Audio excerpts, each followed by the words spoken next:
Hi students, welcome to NEET ஆப்பர்ட்ரிக்ஸ். நம்ம இந்த வீடியோவில் என்ன பார்க்க போகிறோம் அப்படின்னா, அப்கிரேடேஷன் பற்றி நம்மளுக்கு அர்ஜென்ட் நோட்டிஃபிகேஷன் ரிலீஸ் பண்ணியிருக்காங்க. அதை தான் டீட்டெயில்டாக பார்க்க போகிறோம். வாங்க வீடியோக்குள்ளே போகிறக்கு முன்னாடி நம்மளோட நீட் ஆப்பர்ட்ரிக்ஸ் சேனலை சப்ஸ்கிரைப் பண்ணிக்கோங்க. கூடவே கூடிய பெல் பட்டனை கிளிக் பண்ணிக்கோங்க. அப்போ தான் நம்ம போடக்கூடிய வீடியோ உங்கள் நோட்டிஃபிகேஷன் வரும். வாங்க வீடியோக்குள்ளே போகலாம். ஃபர்ஸ்ட் ஆஃப் ஆல் பார்த்தீங்க அப்படின்னா, நம்மளுக்கு அர்ஜென்ட் நோட்டிஃபிகேஷன் அப்கிரேடேஷன் பற்றி நம்மளுக்கு ரிலீஸ் பண்ணியிருக்காங்க. இதில் வந்து ஒவ்வொரு பாயிண்ட்ஸாக நம்ம டீட்டெயில்டாக சொல்கிறேன். தயவு செஞ்சு ஸ்கிப் பண்ணாமல் பாருங்கள்.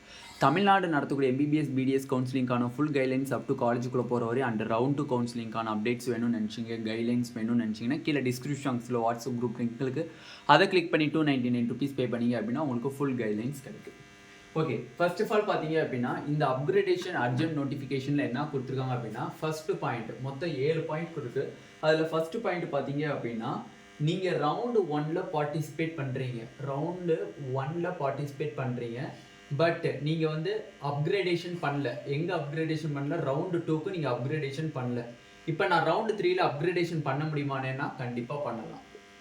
ஓகேவா? அப்போ ஃபர்ஸ்ட் பாயிண்ட்டு, இது எம்சிசியில் கொடுத்துருக்கக்கூடிய ரூல்ஸு நல்லா புரிஞ்சுக்கோங்க. ரவுண்டு 1ல் நீங்கள் ஒரு சீட்டை எடுத்துட்டு நீங்கள் ஹோல்டு பண்ணி வச்சுருக்கீங்க. இப்போ ரவுண்டு 2ல் நீங்கள் பார்ட்டிசிபேட் பண்ணல, அப்கிரேடேஷன் பண்ணலை.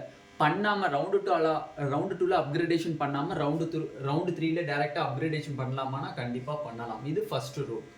ரெண்டாவது ரூல் என்னன்னு பார்த்தீங்க அப்படின்னா, நீங்கள் ஒரு ஃப்ரெஷ்லி அலாட்டட் ஸ்டூடெண்ட்ஸாக இருக்கீங்க. ரவுண்டு 2ல் தான் நான் ஃப்ரெஷ்ஷாக வந்து ரெஜிஸ்ட்ரேஷன் பண்ணி சாய்ஸ் ஃபில் பண்ணேன் அப்படிங்கிற ஸ்டூடெண்ட்ஸாக இருக்கீங்க அப்படின்னா, நீங்கள் டேரெக்டாக ரவுண்டு 3ல் அப்கிரேடேஷன் சாய்ஸ் ஃபில் பண்ணி அப்கிரேடேஷன் பண்ணலாம். அப்போ ஃபர்ஸ்ட் ரூல் என்னது? ரவுண்டு 1ல் நீங்கள் ஒரு சீட்டை அலாட் பண்ணிட்டீங்க. பட் நான் ரவுண்ட் 2ல் பார்ட்டிசிபேட் பண்ணல, டேரெக்டாக மாப்பப் ரவுண்டில் பார்ட்டிசிபேட் பண்ண முடியுமான்னு கேட்குறீங்க. கண்டிப்பாக பார்ட்டிசிபேட் பண்ணலாம். நெக்ஸ்ட் பார்த்தீங்க அப்படின்னா, ரவுண்டு 2ல் பார்ட்டிசிபேட் கண்டிப்பாக fresh registration and choice filling round 2ல் தான் நான் பண்ணியிருக்கேன். ரவுண்டு 1ல் நான் எதுவுமே ஆல் இந்தியா கோட்டாவில் பண்ணல அப்படிங்கிறவங்க டேரெக்டாக ரவுண்டு 3ல் சாய்ஸ் ஃபில் பண்ணி பார்ட்டிசிபேட் பண்ணலாம். ஓகேவா? தேர்டு ரூல் பார்த்தீங்க அப்படின்னா, உங்களுக்கு இந்த ஒவ்வொரு ரூலினுடைய அந்த சென்டென்ஸ் வந்து உங்களுக்கு வந்து ஸ்க்ரீன் பிளே பண்ணிடுது. ஓகேவா? தேர்ட் ரூல் வந்து பார்த்தீங்க அப்படின்னா, ரவுண்ட் 1 அண்ட் ரவுண்டு 2ல் சாட்டிஸ்ஃபை, நான் எடுத்த சீட் வந்து எனக்கு போதுமானது, எனக்கு திருப்திகரமாக இருக்குங்கிறவங்க ரவுண்டு 3ல் பார்ட்டிசிபேட் பண்ண வேணாம் அப்படிங்கிறத சொல்லியிருக்காங்க. நான் எடுத்த சீட்ஸ் வந்து மெடிக்கல் காலேஜஸ் வந்து ரவுண்ட் 1 அண்ட் ரவுண்ட் 2ல் தான் நான் எடுத்திருக்கேன். எனக்கு அந்த காலேஜஸே போகணும், நான் அப்கிரேடேஷன் பண்ண விரும்பல அப்படிங்கிறவங்க மாப்பப் ரவுண்டில் நீங்கள் பார்ட்டிசிபேட் பண்ண வேணாம் அப்படிங்கிற பாயிண்ட்டை கொடுத்துருக்காங்க. Third point. ஃபோர்த் பாயிண்ட் பார்த்தீங்க அப்படின்னா, ரவுண்டு 2லையோ ரவுண்டு 1லையோ நீங்கள் ஒரு சீட் எடுத்திருக்கீங்க. ரவுண்டு 1லையோ ரவுண்டு 2லையோ நீங்கள் ஒரு சீட்டை எடுத்திருக்கீங்க. இந்த பாயிண்ட்டை தெளிவாக கவனிச்சுக்கோங்க. இந்த சீட்டு ரவுண்ட் 1லையோ ரவுண்ட் 2லையோ ஏதாச்சும் ஒரு சீட்டை எடுத்து நீங்கள் ரிசைன் பண்ணியிருக்கீங்க அப்படின்னா, நீங்கள் மாப்பப் ரவுண்டுக்குள்ளே பார்ட்டிசிபேட் பண்ணணும்னு நினைக்கிறீங்க. மாப்பப் ரவுண்டில் பார்ட்டிசிபேட் பண்ணணும் அப்படின்னா திருப்பி அகைன் செக்யூரிட்டி டெபாசிட் பே பண்ணி தான் நீங்கள் வந்து பார்ட்டிசிபேட் பண்ண முடியும். தெளிவாக பாருங்கள் அந்த பாயிண்டில். If a candidate has resigned round 1 or round 2, she or he will have to pay full fee again to participate in round 3 counselling. ஓகேவா? அப்போ ரவுண்ட் 1 அண்ட் ரவுண்ட் 2ல் சீட்டை எடுத்த மாணவர்கள் அவங்க சீட்டை வந்து ரிசைன் பண்ணிட்டாங்க அப்படின்னா, மாப்பப் ரவுண்டுக்குள்ளே நீங்கள் பார்ட்டிசிபேட் பண்ண போகிறீங்க அப்படின்னா திருப்பி ஃபுல் ஃபீஸை நீங்கள் வந்து பே பண்ணி தான் நீங்கள் என்ன பண்ணணும்? கவுன்சிலிங்கில் பார்ட்டிசிபேட் பண்ண முடியும் இன் மாப்பப் ரவுண்ட் கவுன்சிலிங். ஓகேவா? நெக்ஸ்ட் பாருங்க, ஃபிஃப்த் பாயிண்ட்ல என்ன சொல்லியிருக்காங்கன்னு பாருங்க. ஃபோர்த் பாயிண்ட் ரொம்ப ரொம்ப முக்கியம், தயவு செஞ்சு புரிஞ்சுக்கோங்க. ஆல் இந்தியா கோட்டாவில் ரவுண்ட் 1 அண்ட் ரவுண்ட் 2ல் நீங்கள் ஒரு சீட்டை எடுத்து ரிசைன் பண்ணிட்டீங்க. திருப்பி நீங்கள் மாப்பப் ரவுண்டில் பார்ட்டிசிபேட் பண்ண போகிறீங்க அப்படின்னா திருப்பி full fees, security deposits full fees pay பண்ணி தான் நீங்கள் மாப்பப் ரவுண்டில் பார்ட்டிசிபேட் பண்ண முடியும். ஓகேவா? நெக்ஸ்ட் பார்த்தீங்க அப்படின்னா, ரவுண்டு 2ல் ஒரு சீட் அவங்களுக்கு அலாட் ஆகிருக்கு அப்படின்னா அதுக்கு வந்து ரெசிக்னேஷன் டேட் எதுவுமே தரமாட்டாங்க. ரவுண்டு 2ல் உங்களுக்கு ஒரு சீட்டு ஒரு காலேஜஸ் அலாட் ஆகிருக்கு அப்படின்னா அதுக்கு எந்த ஒரு ரெசிக்னேஷனும் தரமாட்டாங்க. சப்போஸ் ரவுண்டு 2ல் கிடைக்கப்பட்ட சீட்டில் உங்களுக்கு விருப்பம் இல்லை, ஜாயின் பண்ண விருப்பம் இல்லை அப்படின்னு உங்கள் சீட்டில் போய் நீங்கள் ரிப்போர்ட் பண்ணலைனாலும் சரி, இல்லை போய் ஜாயின் பண்ணாமல் இருந்தாலும் சரி, உங்களோட செக்யூரிட்டி டெபாசிட் ஃபைனாக போயிடும். ஓகேவா? செக்யூரிட்டி டெபாசிட் ஃபைனாக போயிடும். 5000 கட்டியிருப்பீங்களா, அந்த செக்யூரிட்டி டெபாசிட் ஃபைனாக போயிடும். அதே ஓபிசி ஜென்ரலில் வரீங்க அப்படின்னா 10,000 rupees வந்து உங்களுக்கு செக்யூரிட்டி டெபாசிட் ஃபைனாக போயிடும். ஓகேவா? சிக்ஸ்த் பாயிண்ட் என்ன சொல்கிறாங்க அப்படின்னு பாருங்கள். If a candidate does not join the allotted seat of round 2 or round 3, there will be exit with forfeit. நார்மலாக நீங்கள் ரவுண்டு 2 அண்ட் மாப்பப் ரவுண்ட் கவுன்சிலிங்கில் எடுக்கக்கூடிய சீட்டில் நீங்கள் கண்டிப்பாக ஜாயின் பண்ணி ஆகணும் அப்படிங்கிறது ரூல். ஓகேவா. பட் நீங்கள் ஜாயின் பண்ணலை, எனக்கு அந்த சீட் பிடிக்கல, எனக்கு அந்த காலேஜில் நான் படிக்க மாட்டேன், அந்த காலேஜே விருப்பம் இல்லாத காலேஜ், நான் படிக்க மாட்டேன் அப்படின்னு போய் ஜாயின் பண்ணாமல் இருக்கீங்க, சீட் அலாட் பண்ணி நீங்கள் ஜாயின் பண்ணாமல் இருக்கீங்க, இல்லை அந்த காலேஜஸில் போய் ரிப்போர்ட் பண்ணாமல் இருக்கீங்க அப்படின்னா உங்களுக்கு வந்து 4 ஃபீட் பிடிச்சிக்குவாங்க. எதை 4 ஃபீட்டாக பிடிப்பாங்க அப்படின்னா உங்களோட செக்யூரிட்டி டெபாசிட்ஸை 4 ஃபீட்டாக பிடிச்சிக்குவாங்க. அப்போ round 3 and mop up round counselling, round 3 counselling, round 2 and round 3 counselling, இந்த 2 கவுன்சிலிங்லையும் சீட்டு கொடுத்துமே நீங்கள் ஜாயின் பண்ணல, இல்லை வந்து ரிப்போர்ட் பண்ணல அப்படின்னா உங்களோட செக்யூரிட்டி டெபாசிட் எஸ்டின்னு கூட ஃபைனாக போயிடும், ஃபெனாலிட்டி. ஓகேவா.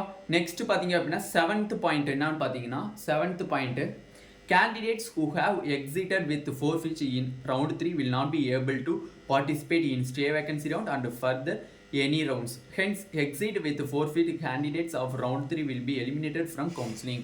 நார்மலாக இங்கே பாருங்கள், ரவுண்டு 2ல் நீங்கள் ஒரு சீட்டை எடுத்திருக்கீங்க, சீட்டை எடுத்து நீங்கள் போய் ஜாயின் பண்ணலை இல்லை ரிப்போர்ட் பண்ணலை அப்படின்னா வெறும் செக்யூரிட்டி டெபாசிட் மட்டும் உங்களுக்கு போகும், செக்யூரிட்டி டெபாசிட்ஸ் மட்டும் போகும். பட் ஃபர்தர் ரவுண்டில் மாப்பப் ரவுண்டில் யூ வில் பார்ட்டிசிபேட்.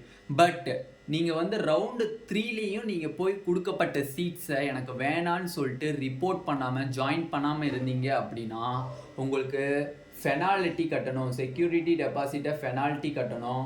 அண்டு அடுத்து இந்த நீட் அந்த 2023 எம்சிசி கவுன்சிலிங்லேருந்து நீங்கள் வெளியில் போயிடணும். உங்களால் இந்த வருஷத்துக்கு நீங்கள் கலந்துக்க முடியாது, எம்சிசி கவுன்சிலிங்கில் இருந்து நீங்கள் வெளியில் போயிடணும். மாப்பப் ரவுண்டில் உங்களுக்கு கொடுக்கக்கூடிய சீட்டில் நீங்கள் ஜாயின் பண்ணலை, அது டீம்டு யூனிவர்சிட்டிஸாக இருந்தாலும் சரி, ஆல் இந்தியா கோட்டா சீட்ஸாக இருந்தாலும் சரி, நீங்கள் ஜாயின் பண்ணலை அப்படின்னா நீங்கள் ஃபர்தராக வரக்கூடிய stray vacancy round and other further ரவுண்ட்ஸில் நீங்கள் ஜாயின் பண்ணிக்க முடியாது, கலந்துக்க முடியாது. எம்சிசி 2023 கவுன்சிலிங்லேருந்து நீங்கள் வெளியில் போயிடணும். 8th பாயிண்ட் என்ன சொல்லியிருக்காங்க அப்படின்னா, சப்போஸ் நீங்கள் ஸ்டே வேக்கன்சி வாரீங்க, ஸ்டே வேக்கன்சி வந்து டீம்டு யூனிவர்சிட்டிஸோ இல்லை ஆல் இந்தியா கோட்டாவில் ஏதாச்சும் ஒரு காலேஜஸ் எடுக்கிறீங்களோ அப்படின்னா ஸ்டே வேக்கன்சியில் வந்து நீங்கள் நார்த்து சைடை போடுறீங்க, நார்த்து சைடில் எனக்கு அவ்வளோ தூரம் போய் படிக்க இஷ்டம் இல்லை, டீம்டு யூனிவர்சிட்டிஸில் ரொம்ப ஹை ஃபீஸ் இருக்குது, நான் நினச்சது 25 lakhs தான் எஸ்டிமேட் போட்டிருந்தேன், பட் வந்தது 35 lakhs கிட்ட ரிமைனிங் வந்திருக்கு, இதில் நான் எப்படி ஜாயின் பண்ணி படிக்கிறது, ஏன்னா ஜாயின் படிக்க முடியாதுன்னு சொல்லி ஸ்டே வேக்கன்சியில் நீங்கள் நினைக்கக்கூடாது. சப்போஸ் நீங்கள் ஸ்டே வேக்கன்சியில் எடுக்கக்கூடிய சீட்டில் நீங்கள் ஜாயின் பண்ணல, உங்களுக்கு அலாட் ஆகக்கூடிய சீட்டில் நீங்கள் ஜாயின் பண்ணவே இல்லை அப்படின்னா நீங்கள் வந்து நெக்ஸ்ட் இயர் நடக்கக்கூடிய நீட் 2024க்கு நீங்கள் எலிஜிபிள் கிடையாது, 1 year பேன் பண்ணிடுவாங்க உங்களை. ஓகேவா. நீட் 2023க்கு நீங்கள் எலிஜிபிள் கிடையாது. அது மட்டும் இல்லை, அடுத்து 1 வருஷத்துக்கோ 2 வருஷத்துக்கோ வந்து நம்ம வந்து கவுன்சிலிங்கில் பார்ட்டிசிபேட் பண்ண முடியாது. அப்போ ஸ்டே வேக்கன்சி வந்து ரொம்ப ரொம்ப முக்கியம். சீட்டு கிடைச்சா நீங்கள் கண்டிப்பாக ஜாயின் பண்ணி தான் ஆகணும். அது இந்தியாவில் எந்த இடத்துல நீங்கள் சாய்ஸ், அது உங்களோட சாய்ஸ் ஃபில்லிங் தான்.